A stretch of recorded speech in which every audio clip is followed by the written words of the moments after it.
বাচ্চারা যখন হঠাৎ করে পিৎজা খাওয়ার বায়না করে, আমি এই আইডিয়াটাই কাজে লাগাই। বাচ্চারা খেয়ে বুঝতেই পারে না এটা কি দিয়ে তৈরি করা হয়েছে।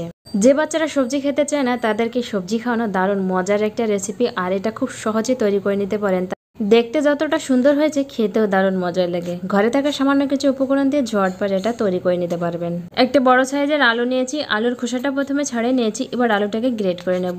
এবার জল দিয়ে 2-3 বার ভালো করে ধুয়ে নিতে হবে। আলু থেকে সম্পূর্ণ জলটা ঝরিয়ে নিয়েছি। এবার আলুর সাথে দিয়ে দিচ্ছি গ্রেট করে রাখা গাজর আর লঙ্কা কুচি দিয়ে দিচ্ছি। ঝালটা নিজেদের পছন্দ মতো কম বেশি বাড়িয়ে নিতে পারেন, যে যেমন ঝাল খেতে পছন্দ করেন। দিয়ে দিচ্ছি পেঁয়াজ কুচি, স্বাদ মতো নুন। এর সাথে দিয়ে দিচ্ছি চিলি ফ্লেক্স, গোলমরিচ, চাট মশলা আর ধনেপাতা কুচি। এগুলো দিয়ে একসঙ্গে খুব ভালোভাবে মিশিয়ে নেব।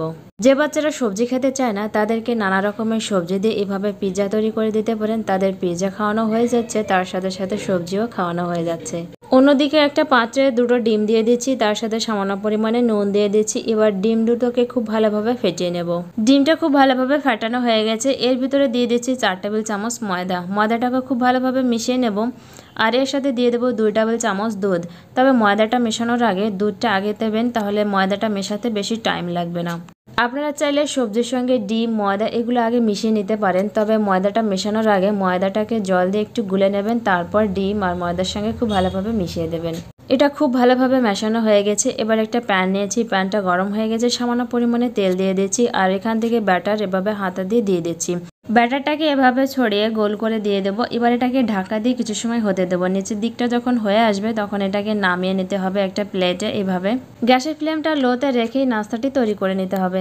প্যাচুলা দিয়ে নাস্তাটি একদম উল্টোতে যাবে না, তাহলে ভেঙে যাবে। এভাবে প্লেটের উপরে প্যানটা রেখে তারপর প্লেটের উপরে উল্টে দিতে হবে। ঠিক আমি যেভাবে দেখিয়েছি এভাবেই করতে হবে, দেখেই বুঝতে পারছেন। অবশ্যই সাবধানে কাজটি করবেন, যেহেতু গরম প্যান হাতে লেগে না যায় সেদিকে অবশ্যই খেয়াল রাখবেন। এবার নাস্তাটির উপরে দিয়ে দিয়েছি টমেটো সস।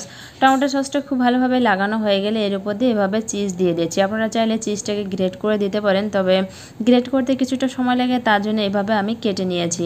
বাচ্চা যখন বায়না করে পিৎজা খাওয়ার, হাতের কাছে কোনো কিছুই থাকে না, ঝটপট এরকম নানা রকমের সবজি দিয়ে আমি এই পিৎজাটি তৈরি করে দিই। এটা খেতে না দারুণ মজার লাগে, আর বাচ্চারা খেয়ে বুঝতেই পারবে না এটা পিৎজা না অন্য কিছু খাচ্ছে। এইভাবে বাচ্চাদের সবজি খাওয়ানোটাও হয়ে যাচ্ছে।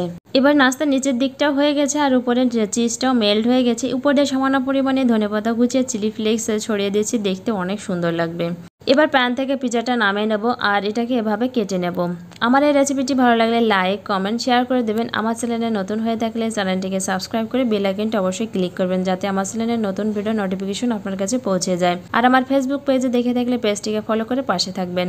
ঘরে থাকা নানা রকমের সবজি দিয়ে এভাবে ঝটপট বাচ্চাদের মজাদার এই পিৎজা তৈরি করে দিন। শুধু বাচ্চাদের পছন্দ হবে না, এটা ছোট বড় সবার পছন্দ হবে। খেতে দারুণ মজার লাগে। বাড়িতে অবশ্যই একবার ট্রাই করবেন, ট্রাই করে জানাবেন কেমন হলো। ভালো থাকবেন, সুস্থ থাকবেন।